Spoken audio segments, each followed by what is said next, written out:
చిత్తూరులో ఈ నెల 24న జరిగిన చోరీ కేసును పోలీసులు ఛేదించారు. ఈ కేసులోని ఇద్దరు అంతర్రాష్ట్ర దొంగలను అదుపులోకి తీసుకున్నారు.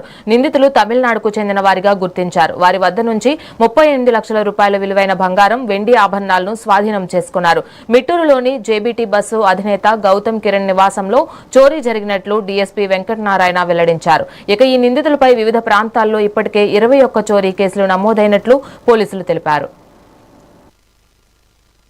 చిత్తూరు పట్టణంలో మిట్టూరు ప్రాంతంలో ఉన్న NP Gautam Kiran alias JBT Kiran, JBT travels owner వాళ్ళ ఇంటిలో 24/5/2026 తేదీ కుటుంబ సభ్యులంతా ఇంటి నుండి హైదరాబాద్కి వెళ్ళడం జరిగింది. ఆ ఇంటిలో లేని సమయంలో ఈ ఇంటిలోకి దొంగలు చొరబడి నేరం చేయడం జరిగింది. దాని మీద 25/5/2026 తేదీ ఫిర్యాదు ఇచ్చిన కంప్లైంట్ మేరకు వన్ టౌన్ పోలీస్ స్టేషన్ లో క్రైమ్ నంబర్ 61 గా హెచ్బి బై డే నైట్ కింద కేసు నమోదు చేయడం జరిగింది. దాని తర్వాత గౌరవనీయులు తుషార్ దూడి ఐపీఎస్, చిత్తూరు జిల్లా ఎస్పీ తుషార్ దూడి ఐపీఎస్ వారి పర్యవేక్షణలో టౌన్ లో నేరాలు అరికట్టాలని చెప్పి జరిగిన వెంటనే డిటెక్ట్ చేయాలని ప్రత్యేక సూచన చేయడం జరిగింది. దాని మీద Chittoor 2 town inspector incharge 1 town D Nettikantaiah, మరి ఎస్ఐ 1 టౌన్ శివశంకర, తర్వాత crime team ASI Devaraju Reddy, వారి ఆధ్వర్యంలో వేణు, రవి వీళ్ళందరూ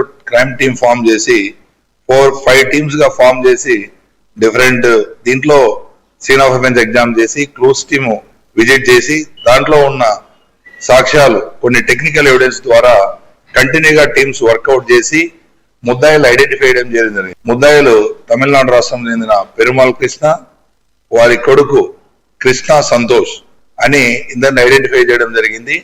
వారు ప్రస్తుతం తిరుపతి పట్టణంలో కొర్లగుంట కొత్తూరు దగ్గర ఉంటున్నారని తెలిసింది.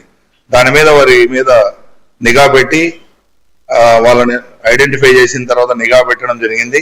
ఆ నిఘాలో క్రమంలో ఈ రోజు చిత్తూరు పట్టణంలో కట్టమంచి వద్ద సిఐ 2 టౌన్ కు రాబడిన ఖచ్చితమైన సమాచారం మేరకు మధ్యాహ్నం 3 గంటలకి సిఐ 2 టౌన్ అండ్ వారి సిబ్బంది ఈ ఇద్దరిని పట్టుకొని అరెస్ట్ చేయడం జరిగింది.